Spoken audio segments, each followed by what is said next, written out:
Bien, perfecto. Bueno, vamos a continuar entonces con causas de justificación, que es el tema que habíamos empezado en los últimos minutos de la clase pasada. Estoy compartiendo la aplicación.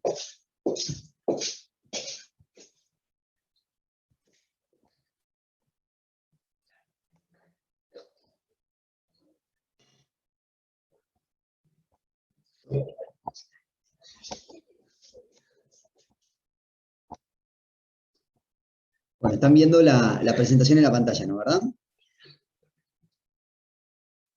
¿Sí? Bien, perfecto. Bueno, ¿recuerdan qué eran las causas de justificación?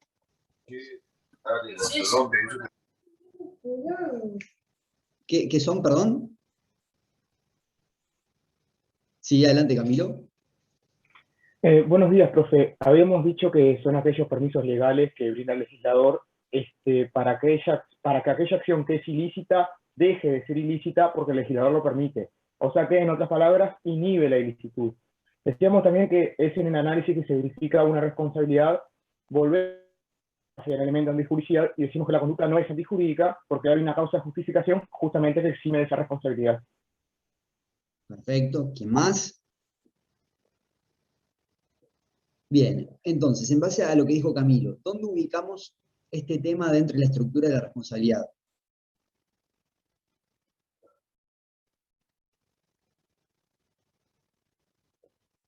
¿Recuerdan cuáles eran los 4 elementos estructurales de la responsabilidad?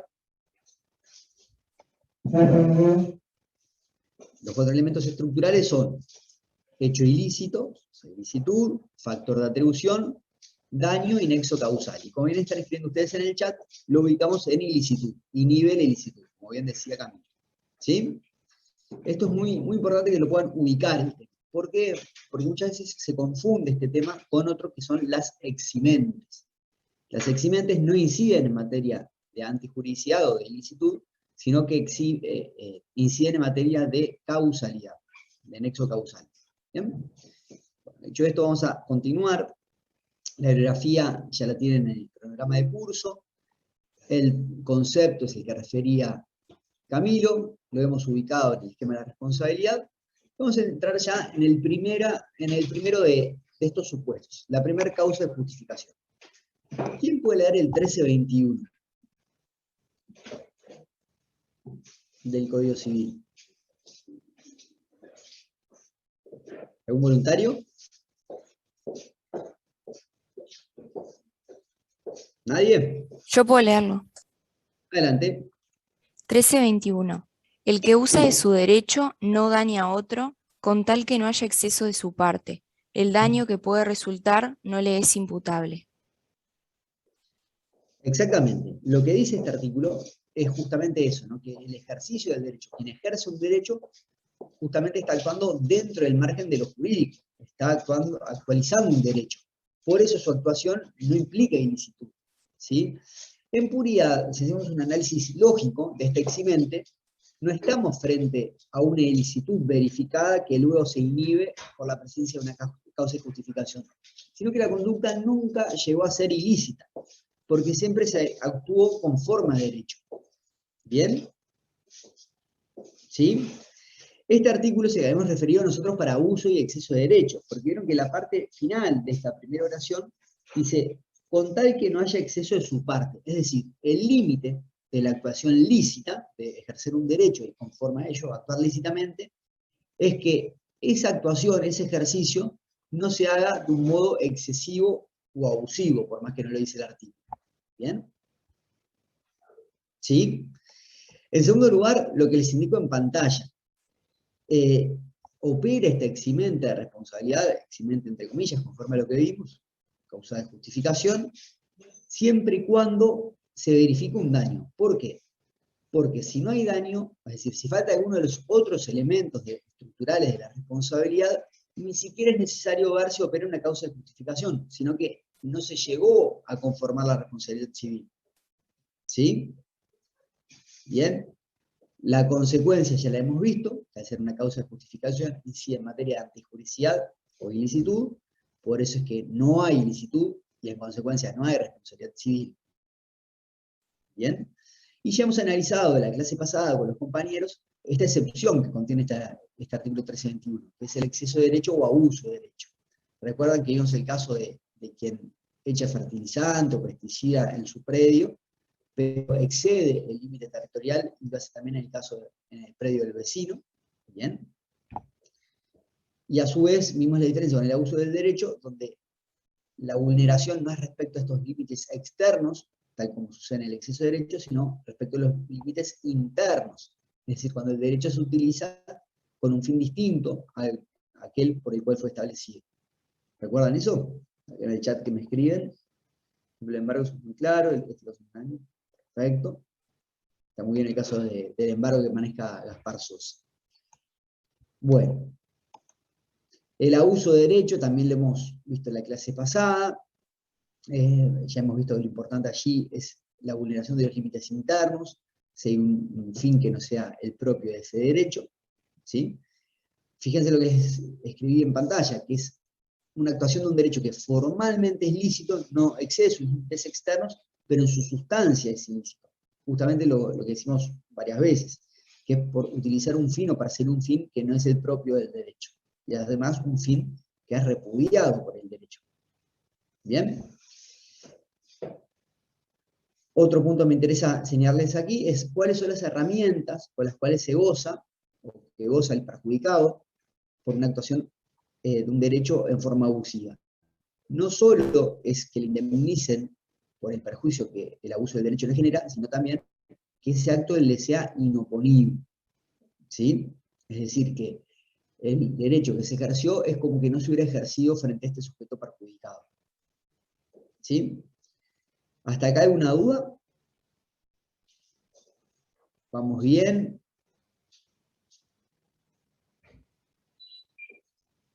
¿No?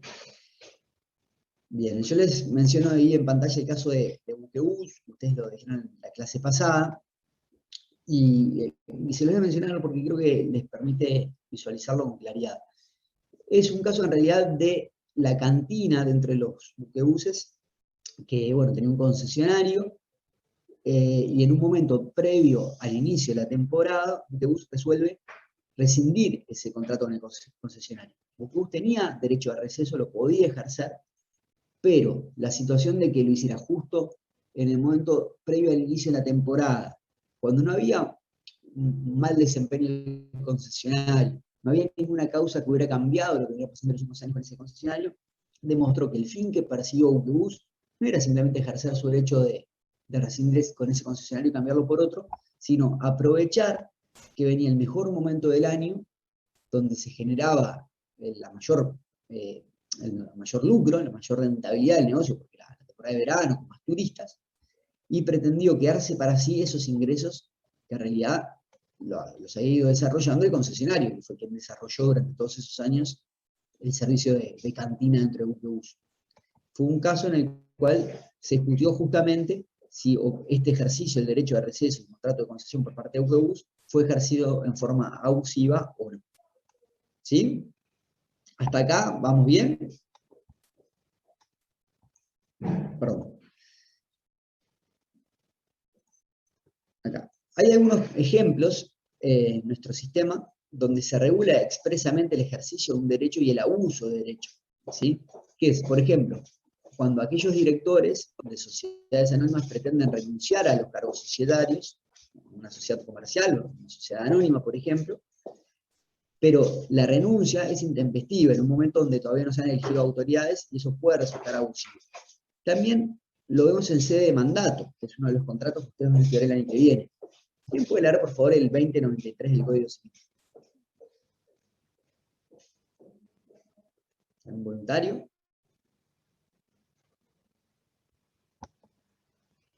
¿Nadie lo lee? Adelante. 2093. Sí. La renuncia del mandatario no pondrá fin a sus obligaciones, sino después de transcurrido el tiempo razonable para que el mandante pueda proveer a los negocios encomendados. De otro modo, deberá indemnizar al mandante si es perjudicado, a menos que él se halle en la imposibilidad de administrar por enfermedad u otra causa o sin grave perjuicio de sus intereses propios. Bien. ¿Comprenden por qué es abusivo este ejercicio eventualmente? ¿Cómo pueden interpretar este artículo?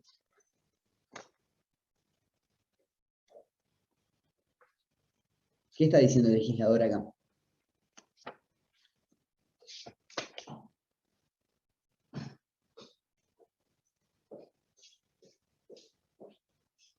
A ver, el mandatario siempre tiene derecho a ejercer su libertad contractual, ¿sí? Y rescindir el contrato de mandato, ¿bien? Y poder quedar liberado.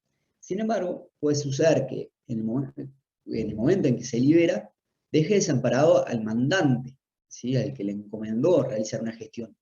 ¿Por qué? Porque no puede encargarse por sí mismo de la realización de las actividades. Por eso es que el legislador prevé específicamente en este caso que aun cuando renuncie el mandatario, no queda liberado, perdón, sí, aun cuando renuncie el mandatario, no queda liberado de sus obligaciones, ¿sí? Sino hasta tanto tenga tiempo, transcurre un tiempo razonable, dice el código, para que el mandante pueda encargarse por sí mismo de los negocios. ¿Tá? Si por el contrario renuncia y se desentiende de sus obligaciones, vean el segundo inciso, dice, deberá indemnizar al mandante si perjudicado. Es decir, ese ejercicio se reputa legislativamente como abusivo. No hay que, en este caso, que probar que el ejercicio del derecho fue abusivo, que buscó un fin que no era el propio del mandato, sino que el legislador automáticamente lo presume e impone esa conclusión. Por eso opera la consecuencia. ¿Cuál es la consecuencia? Tener que indemnizar. ¿Sí? Veamos el caso de la libertad de prensa, que es un caso en el cual van a haber bastante jurisprudencia sobre abuso de derecho. A ver, Sofía Estela, levantó la mano. Adelante, Sofía. Sí, perdón, profesor. Me quedé con el ejemplo de buquebús, de por qué se considera un abuso de poder si ellos ya tenían ese poder de rescindir el contrato cuando querían. Bueno, justamente, eso es lo que es propio en todos los casos de abuso de derecho. El derecho a hacer eso lo tienen, ¿sí? No es que sea algo naturalmente ilícito. ¿Bien? Lo que cambia en todas estas hipótesis no es la hipótesis, no es la situación de que se utilice o no se utilice un derecho, o se actúe sin derecho, sino que lo que sucede es que el derecho utilizado se hace con un fin que es repudiable. ¿Qué es lo que se le repudia a Buquebús en este caso? Bueno, lo que se le repudia a Buquebús es que no buscó simplemente cambiar de concesionario. Lo que buscó fue algo distinto. Lo que pretendió fue que aprovecharse de que en ese momento del año se venía el mayor lucro, la mayor rentabilidad, porque venía la temporada de verano, y quedarse con esa rentabilidad para sí. ¿Sí? No buscó cambiarlo en invierno con un preaviso razonable. Denme un segundito, por favor, que me tocan el timbre y ya estoy con ustedes.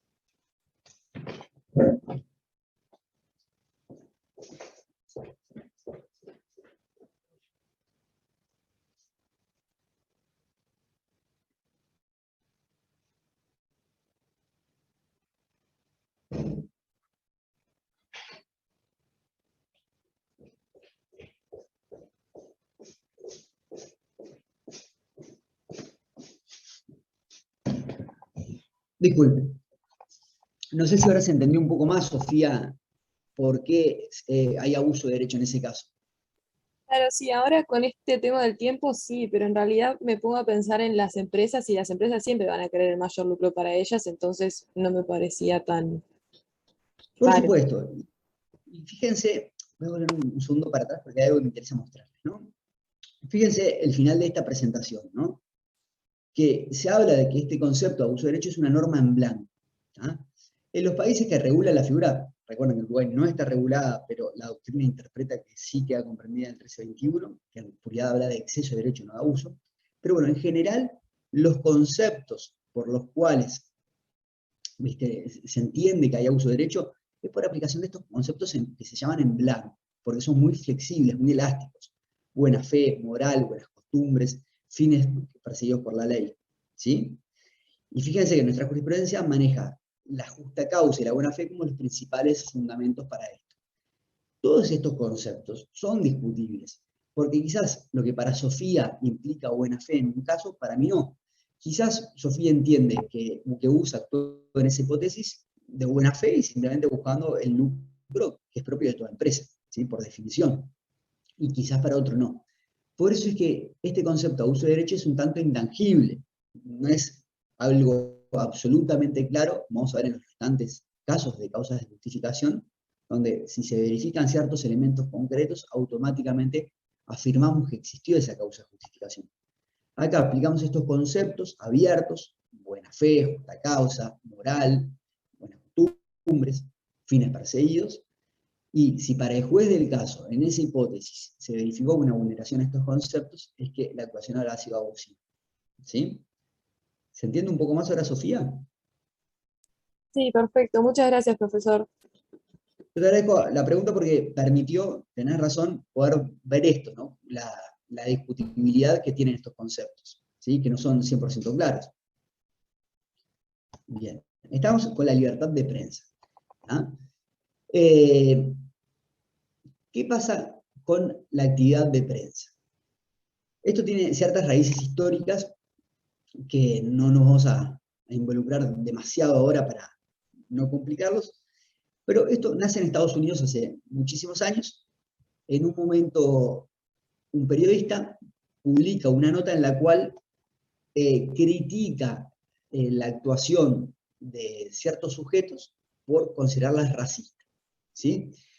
En realidad, la opinión en puridad de ese periodista implicaba un exceso de su libertad de prensa, un derecho a informar, un derecho al libre trabajo por parte de los periodistas, y se estaba excediendo.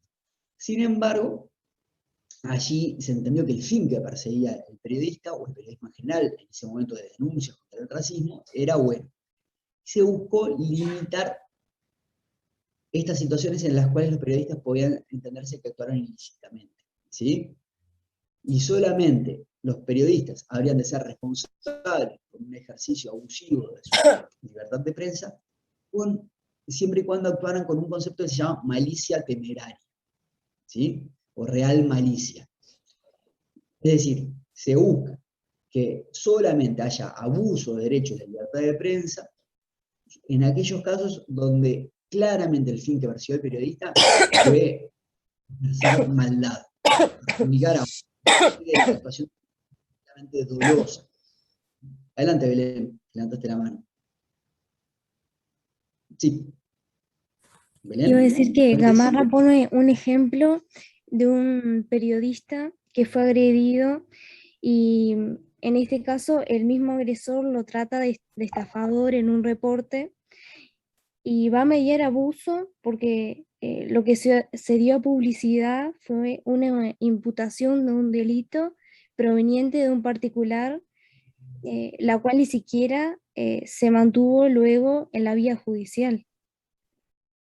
Sí, tengan en cuenta, ¿no?, que cuando hablamos del abuso de derecho de la actividad de prensa, es que el periodista es el que ejerció un derecho pero en forma abusiva y él dañó a otro. No cuando dañan al periodista, que eso va por los cánones normales, ¿sí?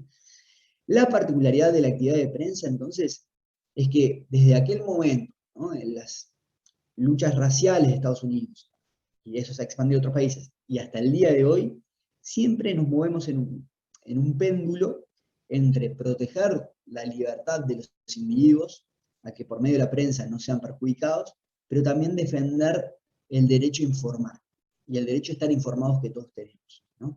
Y este concepto de la real malicia, que no está regulado en nuestro país, pero muchas veces se cuela jurisprudencialmente, implica un límite y hace menor el campo de aplicación del abuso de derecho en materia de libertad de prensa. ¿Por qué? Porque se requiere un plus más, se requiere que haya actuado de un modo, como decimos en pantalla, de un modo de real malicia, que haya realmente buscado perjudicar al otro, ¿sí?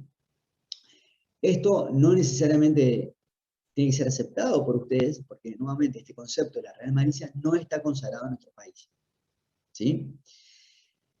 Hay una sentencia que yo creo que les publiqué en EVA, y si no se las puedo publicar, que es un caso de Lima contra Canal 10, por un programa de Nacho Álvarez, que en ese momento se llamaba Zona Urbana, o Santiseña, no me acuerdo cuál de los dos era, que bueno, hizo un informe, típico de su programa, en el cual, bueno, la persona que fue objeto del informe se sintió agredida, sintió que ese derecho a informar que tenía Canal 10, Nacho Álvarez, había sido ejercido en forma abusiva, y bueno, demandó y ganó el juicio por estos motivos. ¿Bien? Si a alguien le interesa, si no ya están en Eva Vicente y se los publico, o si no se los mando directamente a quien le interese. ¿Sí? ¿Hasta acá? ¿Se entiende esta hipótesis de abuso de derecho? Bueno, los ratings. Bueno, acá me quedó mal escrito. Pero son los ratings. A ver, ¿a qué nos referimos? Hoy por hoy, seguramente ustedes están en su casa con amigos, quieren pedir una pizza, ¿y qué hacen? Miran una aplicación, pedido ya o lo que fuera, y buscan dentro de los diferentes proveedores, de diferentes restaurantes, cuáles son los que tienen mejores comentarios. O van a comprar un producto por Mercado Libre y miran el vendedor qué comentarios ha recibido. ¿Sí? Es lo que se llama reputación online. ¿Bien? Que hoy eso incide muchísimo en nuestras decisiones de comercial, sobre todo en el e-commerce. Ya no compramos por el boca a boca, sino por un boca a boca más global e informático. ¿Bien? Hay empresas que inclusive lo que hacen es sistematizar estos comentarios de la gente y asignar un sistema de puntuación donde cada proveedor tiene un puntaje asignado que ha sido elaborado en realidad por todos los usuarios del sistema. ¿Bien? Pero ¿qué sucede? Ustedes saben, ¿no? Que en muchos casos esa puntuación no es sincera 100%. Si yo abro una nueva casa de venta de empanadas, quizás lo primero que hago es decirle a mis primos, amigos y hermanos que ingresen al sistema a decir que son las mejores empanadas del mundo. ¿Sí? ¿Por qué? Para generarme una buena reputación. Y del mismo modo sucede, lo cual está mal, pero sucede la situación contraria, donde hay competidores que lo que hacen es calificar negativamente la reputación de las otras empresas que compiten contra ellas. ¿Bien? Ahora, ¿qué pasa? ¿Qué sucede con estos ratings? Sean sinceros o insinceros.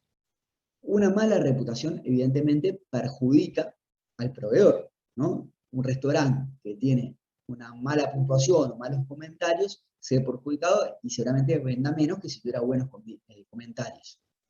¿Sí? ¿Puede afirmar ese restaurante que allí hay una hipótesis de abuso de derecho porque se le está lesionando? Recuerden que en muchos casos los comentarios son hasta agresivos y podría reclamar, ya sea contra el usuario que lo calificó mal o contra el sistema que aglutina esos comentarios y entender que hay abuso de derecho y por ende responsabilidad civil. ¿Qué piensan?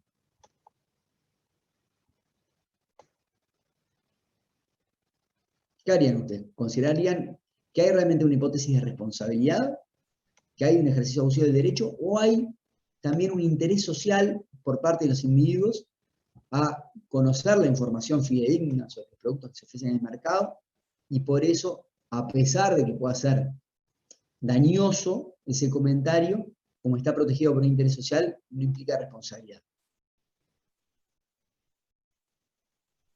Profe,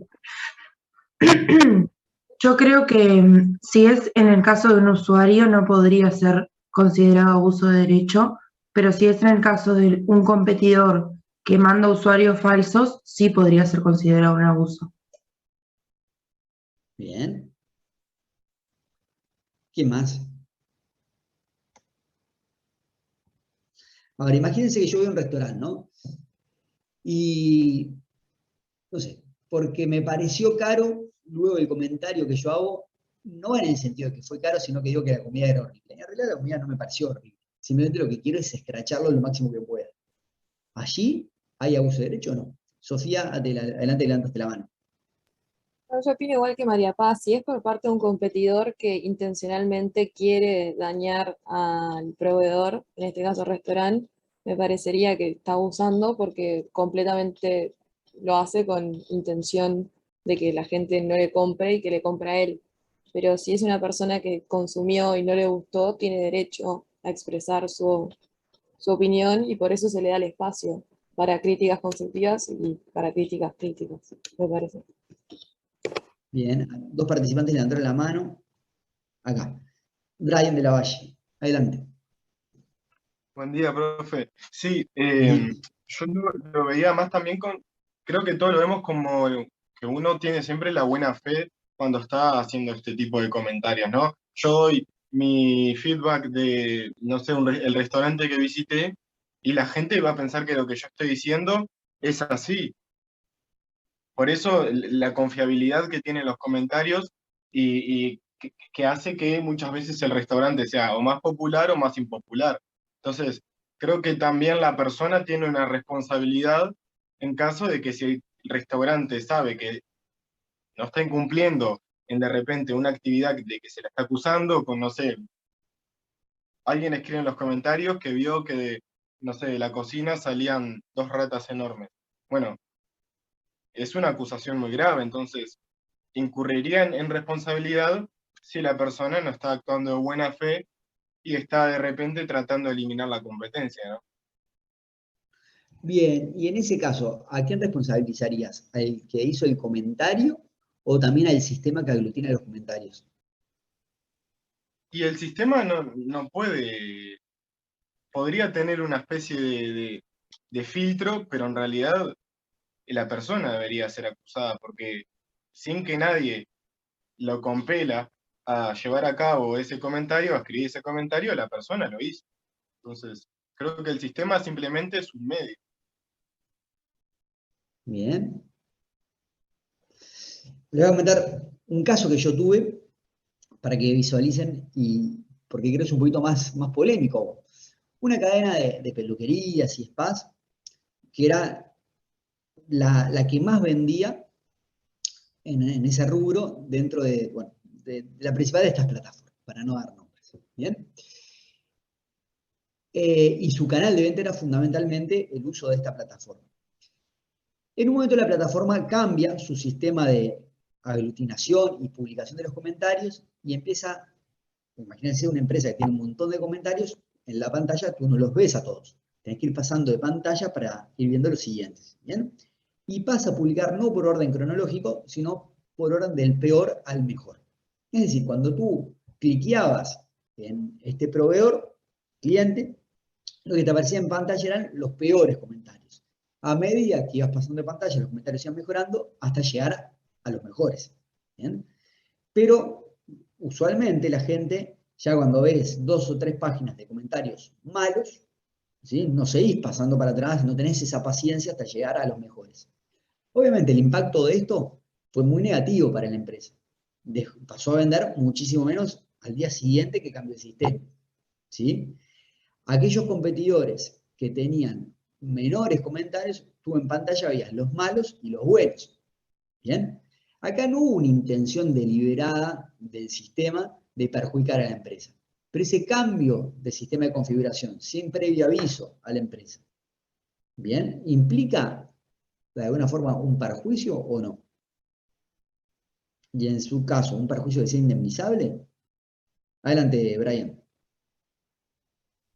Referido a esta pregunta, sí, yo creo que totalmente la empresa debería ser indemnizada por esto, pero ahora me acordé, y por ejemplo, Mercado Libre lo que hace es separar por comentarios positivos, comentarios negativos y después un apartado que es todos. Entonces, la persona puede elegir qué es lo que quiere ver. Entonces, capaz que eso también disminuye un poco el riesgo de que pasen situaciones como esta que estaba diciendo. Bien, a ver acá en el chat que me están escribiendo. Yo creo que sí, sí, sin intención. Bien, recuerden, por ejemplo, en este caso que nos permite visualizar, que no solo es importante determinar que haya un daño, que la empresa sea perjudicada, sino que ese daño haya sido causado ilícitamente. Entonces, ustedes tendrán, para aquellos que sostienen que sí, que hay responsabilidad, tienen que indicar en qué consiste la ilicitud por parte del usuario que hizo el comentario o el sistema. Y si la ilicitud se debe a un abuso de derecho, tienen que determinar por qué es abusivo ese ejercicio del derecho. ¿Sí? Nunca se olviden de ese ejercicio. No basta que nos parezca muy mal lo que pasó, muy malo lo que pasó, sino que tenemos que determinar que todos los elementos de la responsabilidad se hallen presentes. ¿Sí? Bueno, vamos a seguir un poquito adelante. El abuso de las vías procesales. Acá los compañeros lo han referido a la clase pasada, así que lo vamos a ver muy por arriba. Es cuando justamente se utiliza el proceso judicial con un fin distinto al propio por el cual está establecido en el Código General del Proceso o las leyes procesales especiales, sino que lo que se busca justamente es perjudicar al otro, ¿sí? Y ahí, por ejemplo, tienen el caso de un desalojo de un inquilino para cobrar el 50% de valor llave. ¿Qué sucedía? Ya van a estudiar en comercial. Ustedes, si son titulares de un establecimiento comercial, de un comercio, pueden vender el comercio y automáticamente el que les compre el comercio los continúa en el alquiler. Imagínense que ustedes tienen un kiosquito en un local que alquilan. Pueden vender el kiosco y el que les compra el kiosco, si se cumplen ciertos requisitos, continúa como inquilino de ese local. ¿Tá? ¿Qué pasó? Esta es la situación, se iba a vender un negocio y el propietario del local le exige a su inquilino y que desarrollaba el comercio allí, que del valor de venta del negocio, de lo que se llama venta de la llave, le dé la mitad. Pretende quedarse con la mitad del dinero, ¿sí? El titular de ese negocio le dice que no, que en realidad él será el dueño del local, por lo cual recibe un alquiler, pero el negocio le pertenece a él, y por ello el producido de la venta del negocio le corresponde un 100% a esta persona y no al dueño del local. El dueño del local, frente a la negativa de su inquilino, a darle la mitad del dinero que iba a obtener, decide desalojar al inquilino por plazo vencido. ¿Sí? Ustedes saben que hay dos formas de desalojar, básicamente una por mal pagador, porque no está al día en el pago de los alquileres, y otra porque ya venció el plazo contractual. El fin que perseguía este propietario no era en puridad hacerse del inmueble para tenerlo libre y poder alquilarse a otra persona, sino que lo que buscaba era presionar a su inquilino para que de ese modo cediera y le dejara el 50% de valor llave. Porque una vez que estuviera desalojado, ya el valor llave era cero, ¿sí? El que compraba el comercio no solo le interesaba las golosinas que tenía el kiosco a la venta o el personal, le interesaba el punto de venta, la clientela que ya estaba formada en ese lugar, no en otro diferente. ¿Bien? Este fue un caso donde con toda claridad se pudo acreditar esto, que a veces no es del todo fácil probarlo, y se entendió que la utilización de la vía procesal del proceso de desalojo era abusiva, y por eso incurrió en responsabilidad.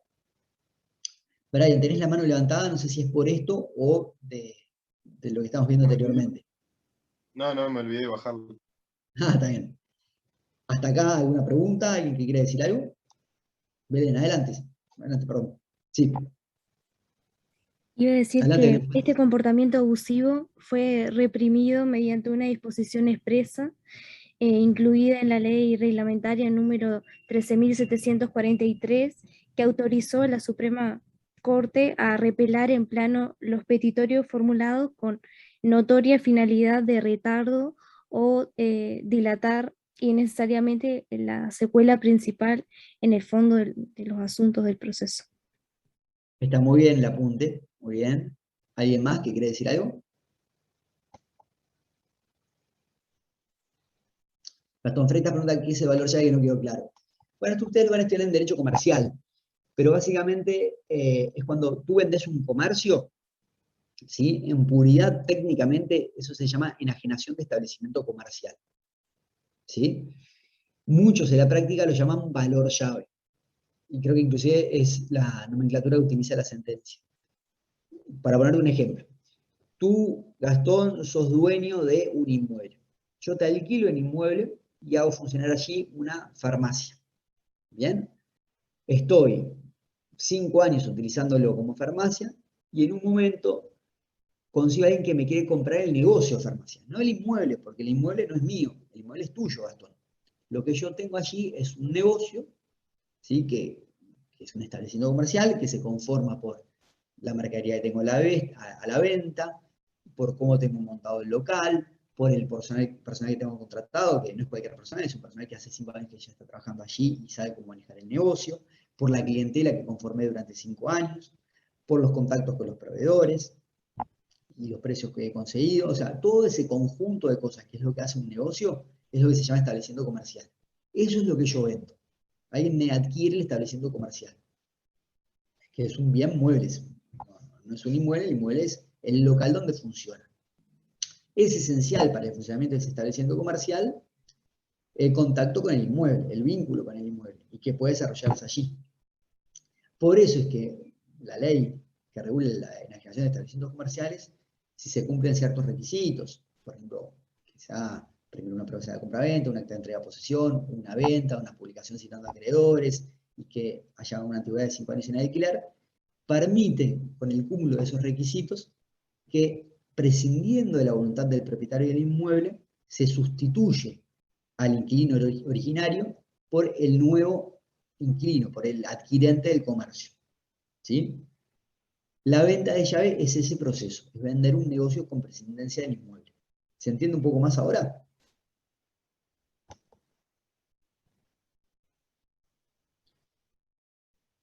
Y por destino que bien, perfecto, bárbaro. Bien, seguimos entonces.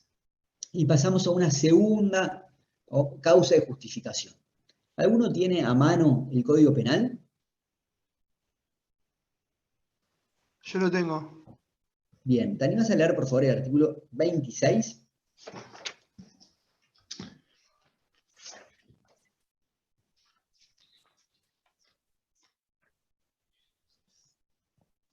¿Quién lo lee? Yo lo leo. Sí.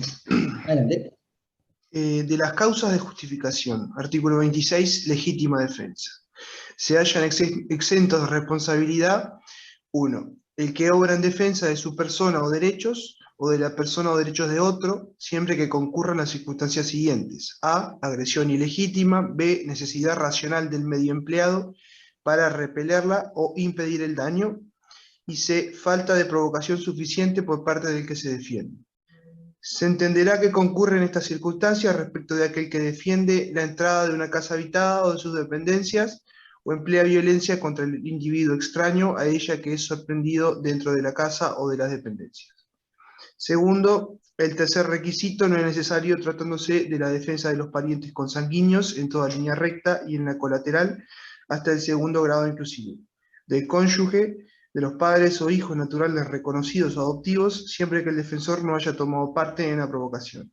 Tercero, el que obra en defensa de la persona o derechos de un extraño, siempre que concurran las circunstancias expresadas en el numeral primero, y la de que el defensor no sea impulsado por venganza y resentimiento u otro motivo ilegítimo. Bien, perfecto.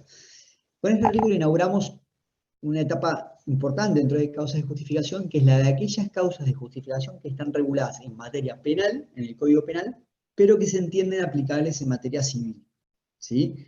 Estas causas de justificación están reguladas por el Código Penal en el entendido de que quien se encuentra en esta situación no se considera que cometió un delito penal, pero en materia civil la consecuencia sería que se entiende que no incurrió en responsabilidad civil, porque su conducta, por ejemplo, la agresión a otro, que en principio sería ilícito, ¿no? Sería vulnerar un derecho de otro, en este caso, como operó bajo estas circunstancias, se enerva esa ilicitud, y al no haber ilicitud, no hay consecuentemente responsabilidad. ¿Bien? Bueno, lo importante de este artículo es que sepan cuáles son los elementos que se tienen que dar acumulativamente para estar dentro de esta causa. Y esto lo tienen que, siempre que se enfrenten a un caso donde se discute sobre si hay legítima defensa o no, poder analizar con detenimiento si se hallan cada uno de ellos presentes. Si falta uno solo de estos elementos, no se configura la causa de justificación. Por eso la acción del sujeto es ilícita. ¿Bien? El concepto es el que tiene en pantalla, es cuando uno le causa un daño a otro, ¿sí? Pero simplemente ese daño es para defenderse de una agresión que están recibiendo. Imagínense ustedes, están en un boliche, se genera una pelea, alguien les quiere pegar a ustedes, y ustedes, para evitar ser agredidos porque les quieren pegar, se defienden y le ponen una piña al otro.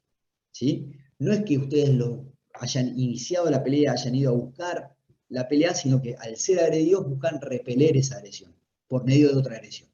¿Sí? Es importante también que la persona contra la cual ustedes ejercen esa agresión para defenderse sea la misma que los quiera agredir a ustedes. ¿Bien? Si ustedes son agredidos por A, pero ejerce la defensa sobre C, Allí no hay legítima defensa, solamente contra el autor de la agresión. Lo segundo importante es cuál es el medio que ustedes utilizan para repeler la agresión. Y tiene que ser un medio proporcional. Es decir, si alguien les está tirando papelitos a ustedes, no pueden sacar un revólver y tirar un tiro, porque es desproporcional. Ahí tendrían que utilizar un medio que sea equivalente al que están siendo utilizados. Esto ha sido relativizado por la doctrina y por la jurisprudencia, porque hay que poner todo en un contexto. Hay un caso, que no recuerdo ahora si es de Salto o Artigas, que yo creo que ustedes tienen publicado, en el cual se da una discusión entre un patrón de estancia y un peón, en el cual en un momento, creo que era así la historia, el patrón había despedido un peón, ¿bien? Entonces le había dicho ya bueno, que se fuera, pero que antes de irse fuera a encerrar unos caballos.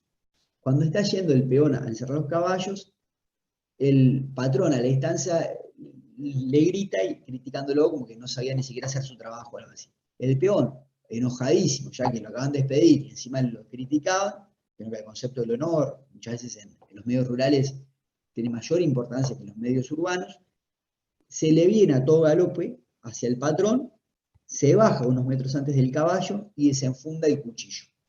¿Sí? ¿Qué hace el patrón? Que era un hombre mucho mayor respecto del peón, más débil, saca un revólver y lo mata.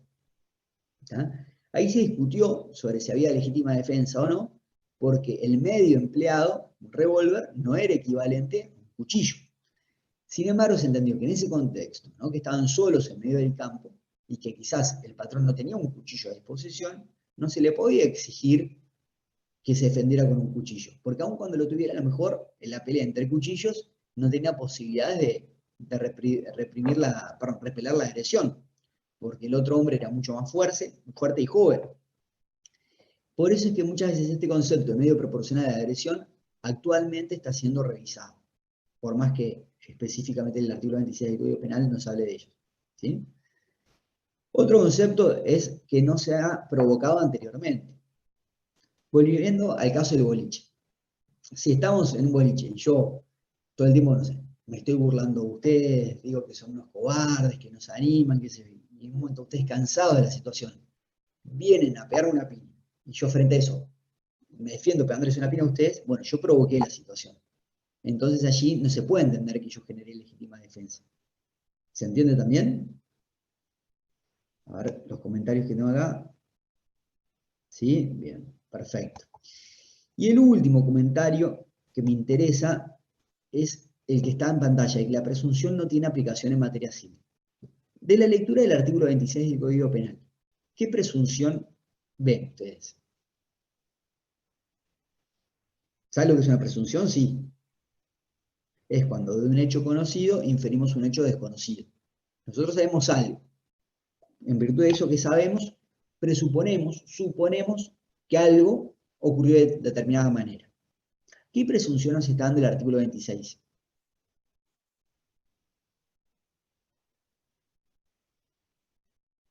¿Quién la lee? A ver, en el chat que me escriben. Inocencia. Sí, pero, bueno. Bien, Alfredo. ¿Sí? ¿Quién quería hablar, perdón? María Paz. La presunción es del que defiende su casa, ¿no? Ahí está.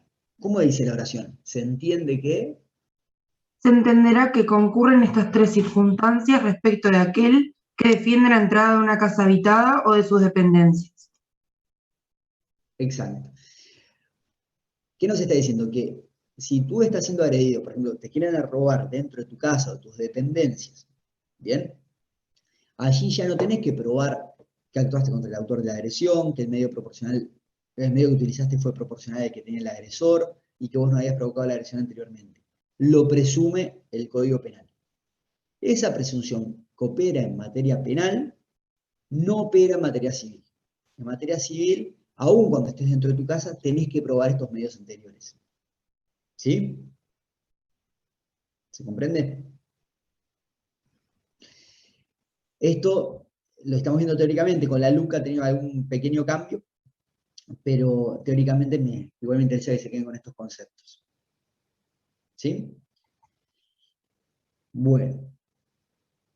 Vamos acá. Ahí está.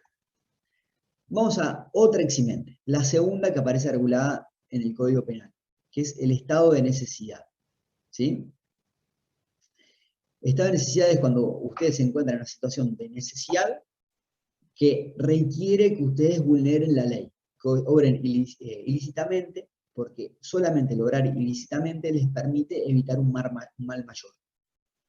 Fíjense, ahí les cito un caso del Anuario de Derecho Civil Uruguayo, que habla de una persona que transporta un enfermo en su vehículo y conduce a exceso de velocidad para intentar de que el enfermo llegue a tiempo a un hospital para ser sanado. ¿Sí? ¿Bien?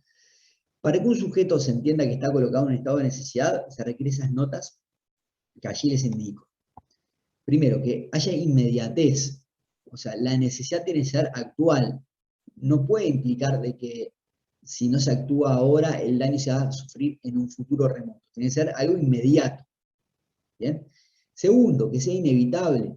Es decir, que no se puede hacer nada lícitamente para evitar ese mal. Solamente actuando ilícitamente es que existe la chance de evitar. Y por último, que no se haya provocado por el sujeto ese mal. O sea, quien está actuando ilícitamente llevado por un estado de necesidad, ¿sí? No tiene que ser el que provocó encontrarse en esa necesidad, en ese estado. ¿Sí? ¿Bien? Ese estado de necesidad, para que no sea provocado por ese sujeto, como dice en pantalla, tiene que ser provocado o por caso fortuito, fuerza mayor, que se llama fuerzas naturales, por una cosa, por un animal o por otras personas. ¿Sí? Pero personas no dependientes, no vinculadas a aquel que pretende alegar el estado de necesidad. ¿Sí? Acá levantaron en el chat, estoy preguntando algo. Lo que el medio se considera racional, esto creo era respecto a la pregunta anterior, exacto, pero hacer la causalidad permitida para llegar al hospital a tiempo, bien, en ese caso estamos viendo. Bien. ¿Alguna pregunta sobre esto hasta acá? Sí, profe, Bueno. yo tengo una pregunta. Sí, adelante. No provocada por él, ¿es el daño? No, el estado de necesidad que no fue provocado. Ah, bien. Imagínate, yo estoy jugando a tirarme de un árbol a la piscina, ¿no? Un árbol de 3 metros de alto. Y bueno, me estoy arriesgando sin mucho sentido, ¿no? Si en uno de esos saltos me quebré una pierna o me partí la cabeza, ¿bien? O estoy, no sé, alentando a mis hijos a que salten un árbol a la piscina y se rompieron la cabeza, y luego yo conduzco a toda velocidad para sanar a mis hijos y llegar al hospital a tiempo, bueno, soy yo el que provoqué el estado de necesidad. Fui yo el que irresponsablemente marqué una situación que lo llevaba a mis hijos a estar lesionados y por eso yo verme obligado a conducir rápidamente. Por eso es que, como yo provoqué la situación, no tengo derecho a invocar el estado de necesidad. ¿Sí? O sea, A eso se yo lo refiere. pensaba de otra manera, ¿no? Por ejemplo, Claro. un accidente de tránsito. Agarro yo, tengo la culpa y choco a alguien. Si no hago eso de, por ejemplo, conducir a alta velocidad para llevarlo a un hospital, ¿no sería una omisión de asistencia? Bien, pero pasa que acá el ejemplo es distinto. Acá se produjo un accidente, el accidente se produjo porque una persona manejaba a exceso de velocidad. ¿Sí? Lo que estamos viendo es por qué esa persona estaba manejando con exceso de velocidad. Si la persona dice, no, mirá, yo estaba manejando con exceso de velocidad porque tenía urgencia de llevar a una persona al hospital, o sea, en forma previa al accidente, ¿sí? Y lo que buscaba era salvarle la vida a esa persona, bueno, perfecto, ahí estaba necesidad. Lo que tenemos que ver es que ese riesgo de vida de la persona que estaba siendo transportada al hospital no haya sido causado por el mismo sujeto que iba conduciendo el auto rápidamente. ¿Sí? En el caso que tú pones un accidente de tránsito, en el cual tú sos responsable del choque, ¿tá? Luego del choque, para salvarle la vida a la persona, manejás rápidamente al hospital y chocas por segunda vez, en este segundo choque no puedes alegar el estado de necesidad. ¿Por qué? Porque si bien había una urgencia y estabas manejando rápidamente para salvar a la persona, lo que llevó a estar en esa situación es que tú provocaste culpablemente el primer accidente. porque en el primer accidente estabas manejando en un exceso de velocidad. Lo que se requiere es que la situación en la cual te encontrás, que optás por conducirte ilícitamente para evitar un mal mayor, no haya sido provocada por vos. ¿Se entiende un poco más ahora? Quedó claro, profe. Gracias. Bien, ahora cuando encontramos en este estado de necesidad, estamos dañando a un tercero, ¿sí? Y este daño al tercero, para que opere el estado de necesidad, también tiene ciertos requisitos. El primero es que el bien jurídico tutelado, bien jurídico que le dañamos a ese tercero, tiene que ser de igual o menor jerarquía, ¿sí? Imagínense que ustedes, porque tuvo un accidente su perro, ¿sí? Y están conduciendo con exceso de velocidad para llegar a la veterinaria y salvarle la vida al perro, atropellan y hieren a un ser humano. Allí, más allá de lo que cada uno piensa de los derechos animales, la realidad es que nuestro sistema actual jerarquiza de mejor manera la integridad física humana que la integridad física animal. ¿Bien? Por eso allí no opera el estado de necesidad, porque el bien jurídico que se buscaba salvaguardar, que era la integridad física del animal, no está en la misma categoría que el bien jurídico que se dañó por conducir a exceso de velocidad, la integridad física humana. ¿Sí? Lo que se requiere es que cuando ustedes dañan a alguien a partir de la actuación en estado de necesidad, el bien jurídico dañado sea de igual o de menor jerarquía inclusive que el bien jurídico que ustedes intentaban salvaguardar. ¿Se entiende? ¿Sí? A ver, me escriben en el chat. Perfecto. Siguiente requisito. Los bienes que se pretendía salvar mediante la actuación ilícita en estado de necesidad, no solo son bienes de la personalidad, también pueden ser bienes patrimoniales. ¿Sí? Imagínense que se está prendiendo fuego mi casa y yo, para salvar mis electrodomésticos, como tengo la entrada a mi casa tapada por las llamas del fuego, lo que hago es un agujero en la pared o rompo el cerco eléctrico que ustedes tienen para escapar por la casa de ustedes. La rotura del cerco eléctrico implica un daño a su propiedad. Sin embargo, la cuantía económica del cerco eléctrico quizás es menor que la de los electrodomésticos que tengo en mi casa. Por eso es que esa actuación en estado de necesidad implica que yo no haya obrado ilícitamente. ¿Sí? Lo importante es que pertenezcan a la misma clase. Yo lo que no puedo hacer es, para salvaguardar un bien patrimonial, perjudicar un bien de otro que sea de la personalidad. ¿Sí? Si bien se acepta que se busque tutelar bienes patrimoniales, pero en ese caso lo que no puede estar vulnerando es un derecho a la personalidad de otro. Solamente en ese caso podré vulnerar derechos patrimoniales. ¿Bien? Bueno, ahora el damnificado por quien actuó en el estado de necesidad. ¿Sí? Podría, en primer lugar, hacerle un juicio no a quien lo dañó, sino a aquel que provocó el estado de necesidad. ¿Sí? Imagínense el caso del incendio, que yo les mencionaba en mi casa.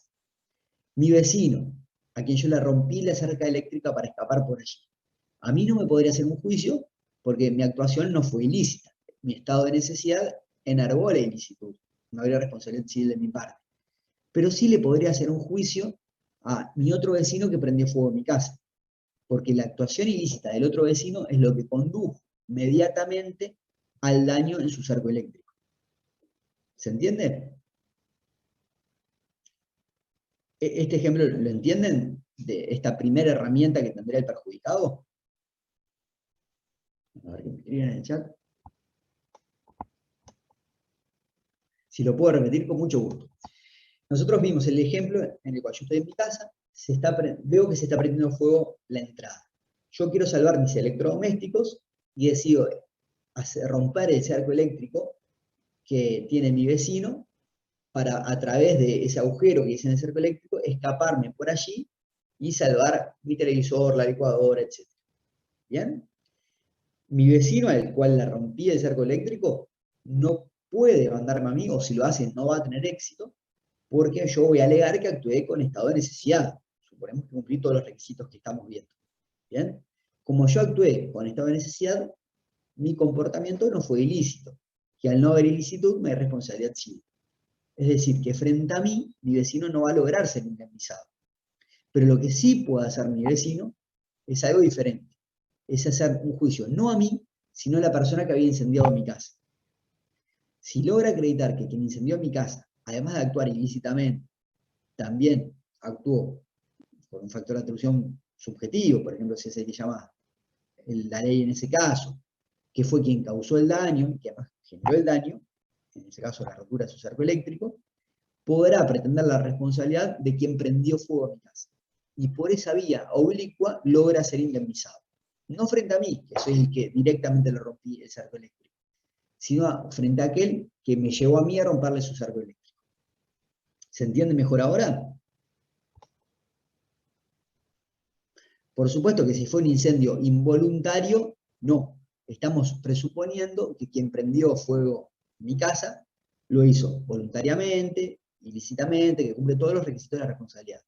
Si el comportamiento de que prendió fuego en mi casa no fue ilícito, por ejemplo, supongamos que también llevado por un estado de necesidad, en esa hipótesis, el vecino a quien yo le rompí el cerco eléctrico no va a tener éxito en reclamar la responsabilidad a quien prendió fuego en mi casa. ¿Sí? Perdón, había levantado la mano, creo que Gaspar Sosa, me parece, ¿no? Andrés, Sí, adelante. perdón que te interrumpa. Tengo dos preguntas. Uno, entiendo el instituto del estado de necesidad, pero no puedo diferenciarlo del hecho del tercero. Quizá podrías aclararlo. Y la segunda es si podrías repetir la nota de la inmediatez.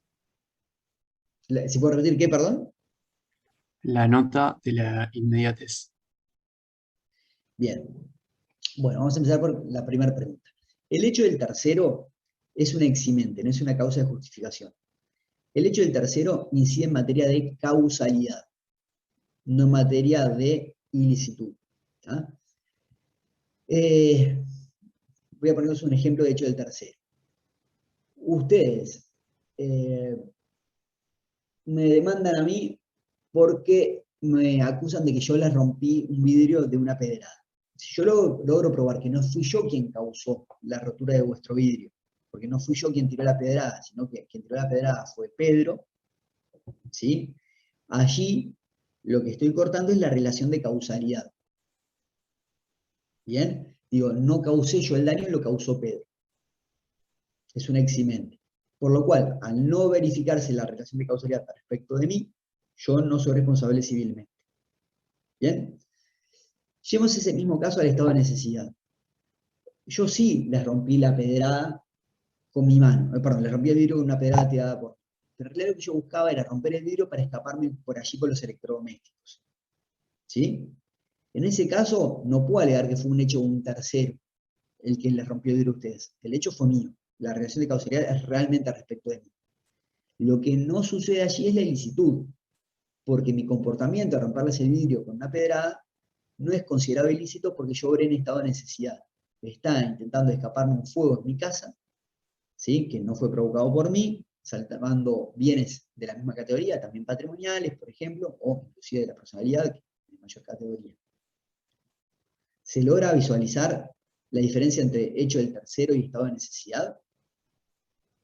Sí, o sea, entiendo que se posicionan en aspectos distintos de la cadena de la responsabilidad. Uno es en la relación de causalidad y el otro es en la ilicitud, pero siento que se asemejan demasiado a las situaciones entre el estado de necesidad y el hecho del tercero. Es decir, cuando el hecho del tercero en realidad no corta del todo la relación de causalidad, sino que concurre en parte con la actuación del mismo sujeto, se asemeja demasiado al estado de necesidad. Bueno, lo que pasa es que en ese caso de eximente parcial, ¿no? O sea que Ahí va, eso. concurre el sujeto, pero también otro, la consecuencia, en el caso del hecho de tercero, es que el sujeto va a indemnizar parcialmente, solamente va a indemnizar por el porcentaje de causalidad que se le atribuye. En cambio, en el estado de necesidad no indemniza nada. En el estado de necesidad, por más que se le pueda atribuir al sujeto un porcentaje o toda la causalidad del hecho, no indemniza nada por otra razón, la ilicitud. ¿Sí? Lo que tienen en común el estado de necesidad y el hecho del tercero al cual atribuimos 100% de la causalidad es que en ambos el demandado no indemniza. Ya sea porque prueba que no obró ilícitamente por estado de necesidad o porque prueba que no fue la causa del daño por el hecho del tercero.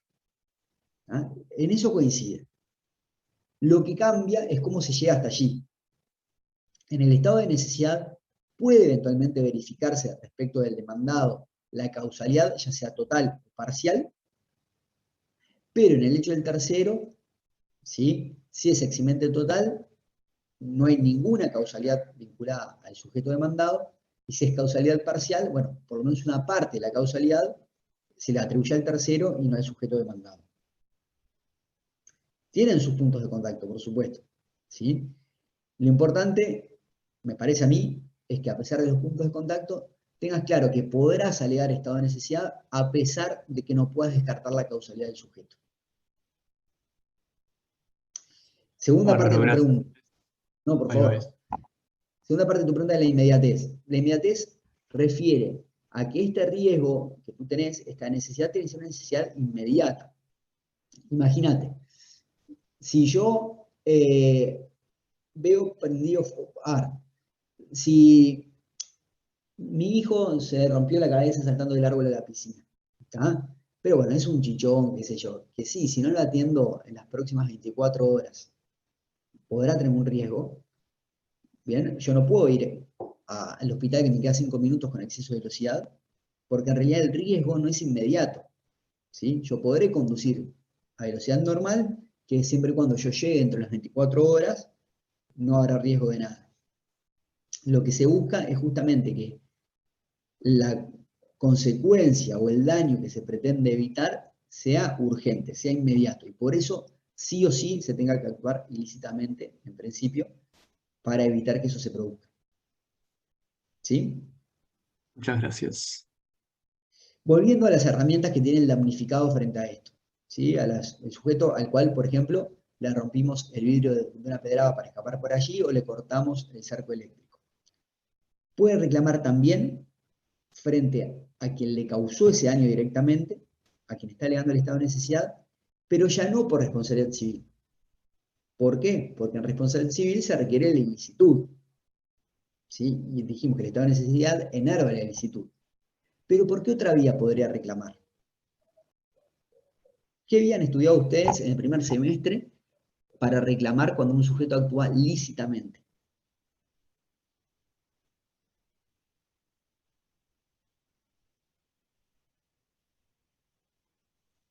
A ver, ¿quién me lo sabe responder?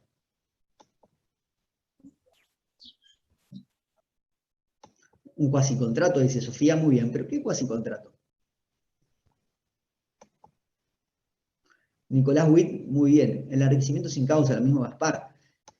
¿Por qué? Porque en enriquecimiento sin causa se requiere que haya un hecho lícito, la actuación de este sujeto que cortó el alambrado eléctrico o que rompió un vidrio de pedrada es lícita porque obró con estado de necesidad, que le cause un daño a otro, ¿sí? Un empobrecimiento, bueno, que te rompan un vidrio, que te corten el cerco eléctrico, eso es un empobrecimiento, y que causa a su vez un enriquecimiento para quien actúe de esa manera. ¿Cuál es el enriquecimiento? Bueno, salvar sus electrodomésticos. Se verifican todos los elementos del enriquecimiento sin causa. Por lo cual, si bien mi vecino no podrá reclamar frente a mí por responsabilidad civil, sí lo podrá hacer por enriquecimiento sin causa. Sabemos que no es tan conveniente para mi vecino reclamarme por enriquecimiento sin causa que por responsabilidad civil. ¿Por qué no es tan conveniente?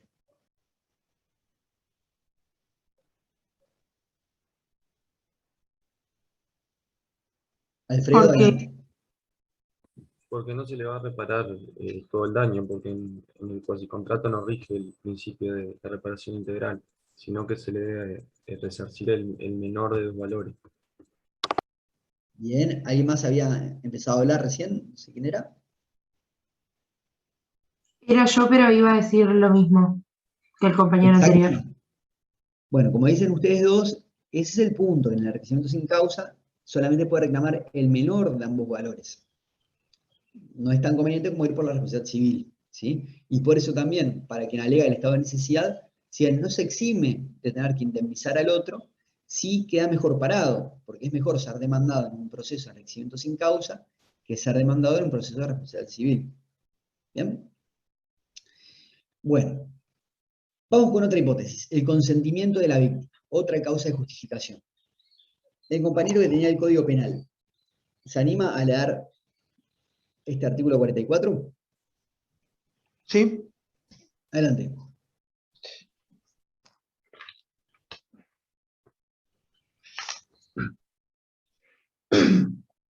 En 44 está. Lesión consensual. No es punible la lesión causada con el consentimiento del paciente, salvo que ella tuviera por objeto sustraerlo al cumplimiento de una ley o inferir daño a otros. Bien. Esta es la eximente consentimiento de la víctima, que en muchos casos se confunde con, perdón, esta es la causa de justificación consentimiento de la víctima, que se confunde en muchos casos con la eximente asunción de riesgos. ¿Ah? Y van a ver que muchas veces la jurisprudencia y la doctrina refieren a una cuando están pensando en la otra. Para que lo visualicen con claridad, consentimiento de la víctima incide en materia de ilicitud, la asunción de riesgos en materia de causalidad. ¿Ah? En el caso de consentimiento de la víctima acepta el daño. ¿Bien?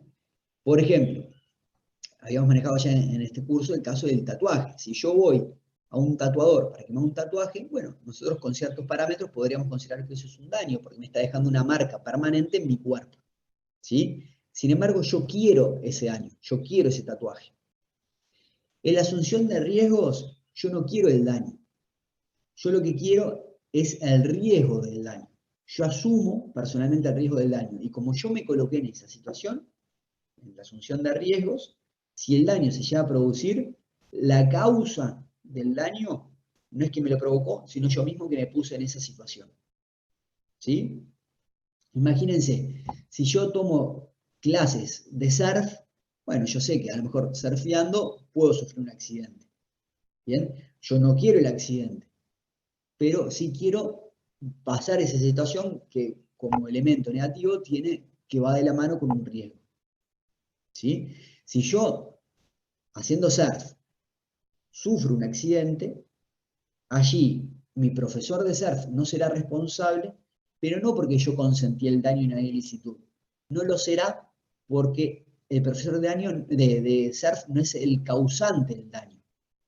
¿Sí? Yo mismo soy quien se reputa como autor de la causalidad porque yo asumí ese riesgo.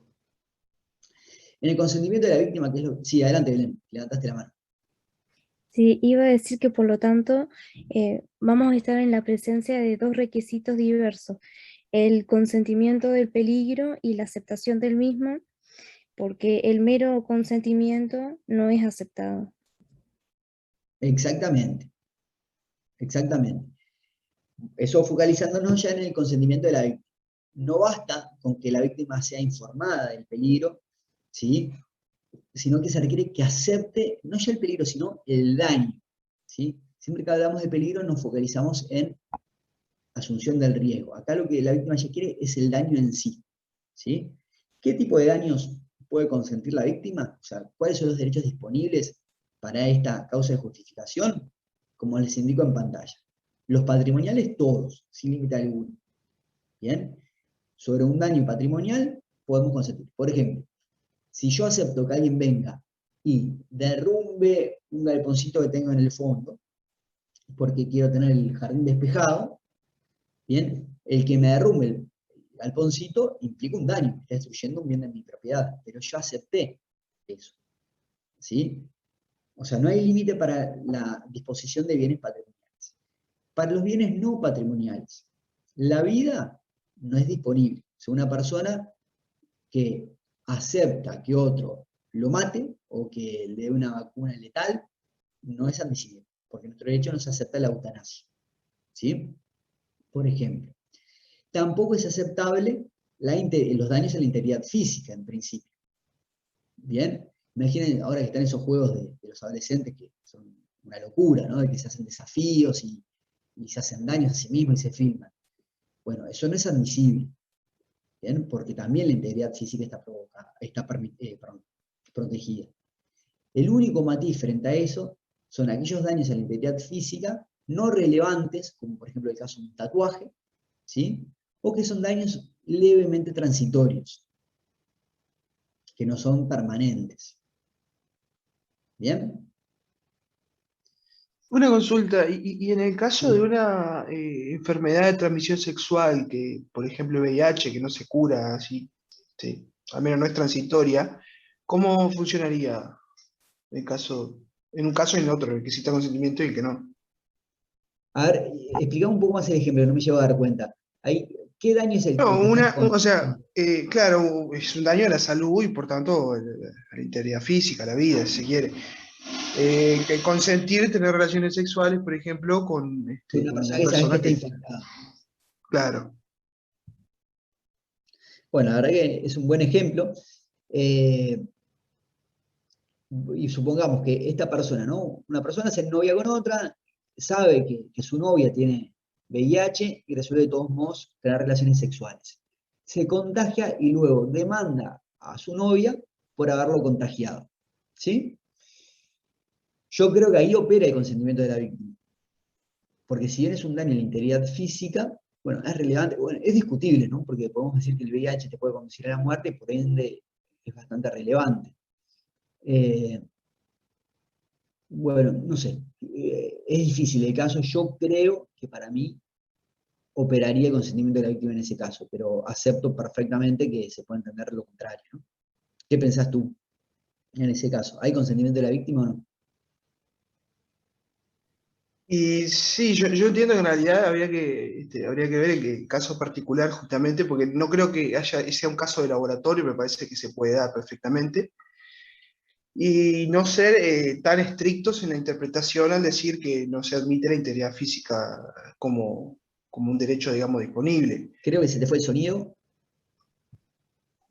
Hola, A Belén Fuentes, que habías levantado la mano. Adelante. Yo lo escucho, profe. En mi opinión, la víctima se está exponiendo injustificadamente o innecesariamente al mismo. Es decir, que está mediando una inútil asunción de un peligro evitable. ¿Qué piensan los demás? Profe, Sí, ¿me adelante. escucha?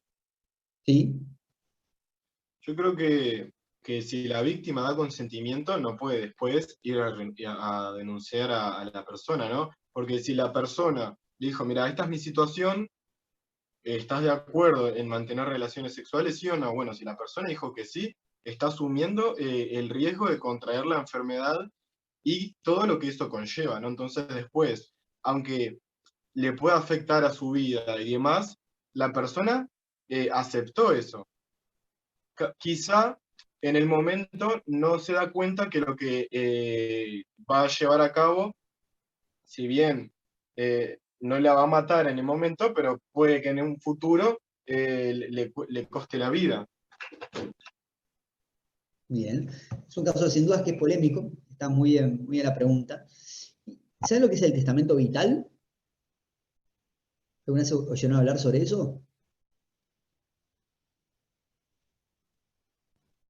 Para que me escriban en el chat. ¿No? Bueno, el testamento vital es algo que existe en otros países y acá se ha discutido doctrinariamente, ¿no? Es un testamento, pero en vez de que yo disponga sobre mis bienes, digo, che, yo ahora estoy perfecto, físicamente, de salud, pero si el día de mañana yo tengo una enfermedad incurable y bueno, y no puedo expresar mi voluntad porque estoy en coma, ya quiero que sepan que mi decisión es que me desconecten y que me muera. ¿Tá? No quiero estar 3 meses en terapia intensiva. ¿Qué piensan ustedes? ¿Eso es válido? Si en ese caso, ¿no? En base a un testamento vital, el médico lo desconecta, ¿opera el consentimiento de la víctima? ¿O el médico es responsable civilmente porque actuó ilícitamente en cuanto, bueno, cometió un delito de homicidio? Profe, ¿Sí? es parecido a la eutanasia, ¿no? Es parecido a la eutanasia, nada más que la eutanasia no es, en muchos casos, el mismo sujeto el que lo resuelve, sino que la eutanasia se verifica cuando tú ya estás en esa situación y quizás la familia o la gente cercana es la que resuelve, bueno, eso. Testamento vital, vos manifestaste tu voluntad en forma previa a estar en esa situación, ¿sí? Cuando estabas sano. Cuando llegas a la situación, vos no te puedes manifestar porque estás inconsciente y se toma la decisión en parte a lo que vos mismo decidiste previamente. Claro. ¿Sí? Pero tiene muchos puntos la eutanasia. Bien, Yo creo que dos participantes levantaron la mano. Stephanie Palacio, adelante. Hola, ¿me escuchan? Sí.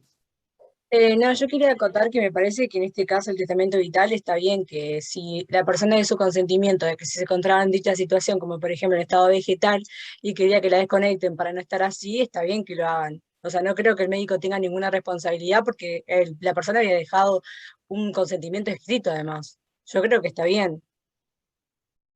María Paz La Vista.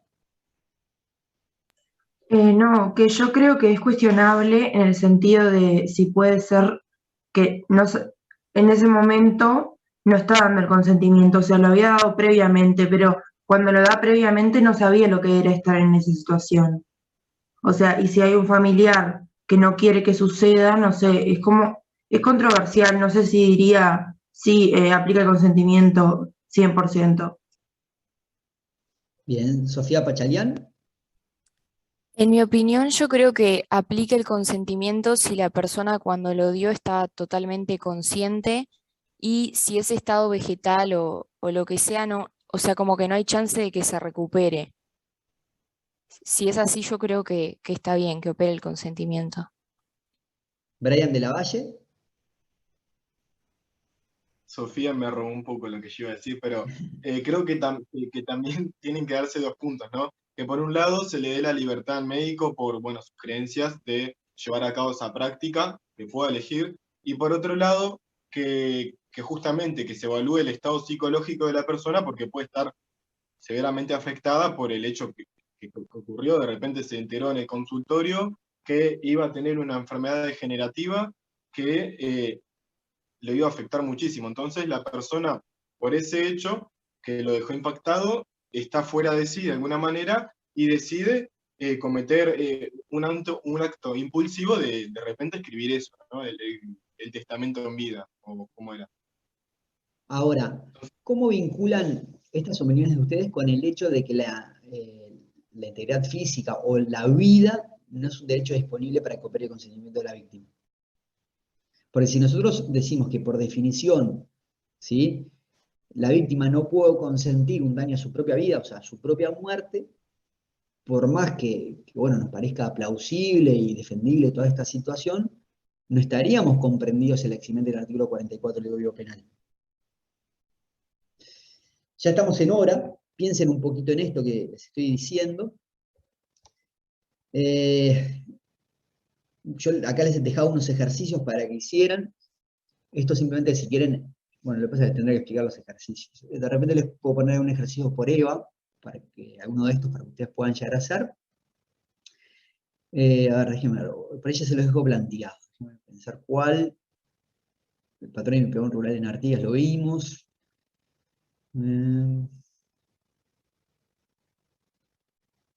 Bueno,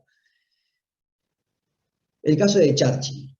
¿Bien? ¿Qué pasa? En la Segunda Guerra Mundial, los militares que se encargaban de la decodificación de las claves de comunicación logran descifrar el código de comunicación de los alemanes. ¿Tá? Y descubren que los alemanes están a punto de bombardear un pueblo determinado en Europa. Churchill tiene que tomar una decisión en ese momento. Puede evacuar ese pueblo para evitar que nadie muera, ¿sí? Pero si lo hacía, los alemanes se iban a dar cuenta de que su código de comunicación había sido descifrado, lo iban a cambiar y eso iba a retrasar la posibilidad de una victoria sobre los alemanes. ¿Bien? Entonces Churchill, ¿qué hace? Dice, bueno, yo prefiero que se bombardee ese pueblo, que mueran un montón de personas, pero no alertar a los alemanes y conseguir rápidamente una victoria sobre los alemanes que me va a llevar a salvar muchas otras vidas. ¿Sí? Luego, el propio Parlamento le cuestionó a Churchill esa decisión y dice, pero usted, Churchill, ¿qué está jugando? ¿A ser Dios? ¿A decidir sobre la vida de las personas? Y Churchill dijo, bueno, es que muchas veces los políticos tenemos que jugar a ser Dios. Y es una frase que quedó a la historia. ¿Qué opinan en este caso? ¿Operó un eximente de responsabilidad? ¿Churchill puede ser responsabilizado por el daño a esas propias víctimas de ese pueblo que murieron por lo que causaron los alemanes? ¿O puede alegar como eximente algunas eximentes que vimos y por eso entender que su conducta no fue ilícita? Bueno, piensen un poquito estas últimas preguntas que les dejé planteadas y de repente les voy a subir un foro en EVA para que puedan intercambiar sobre eso. ¿Bien? Bueno, seguimos la clase que viene, nos hemos pasado algunos minutitos. Ahí está. Bueno, nos vemos el miércoles. Que pasen bien.